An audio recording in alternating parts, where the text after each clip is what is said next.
Aymara para profesores. Aymara para profesores. ¿Cómo pueden decir estas frases sirven para desarrollar clases? ¿Cómo pueden decir?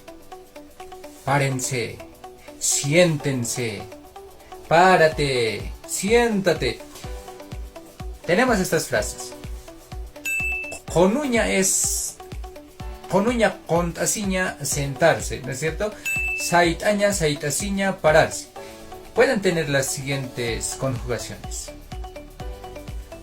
Contasipjam, saitapjam, contasipjam, saitapjam. En singular, para una persona. Contasim, saitasim, contasim, saitasim.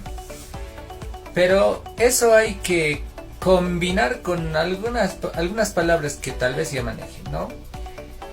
Si son niños, guagua contasim, guagua saitasim. Oh, guayna, si es joven guayna, saitasim, guayna, contasim, ¿no? Guaynanak tawakonaka, jóvenes. Contasipjam, guaynanak tawakonaka, saitasipjam. Guaynanak tawakonaka, saitasipjam. Así.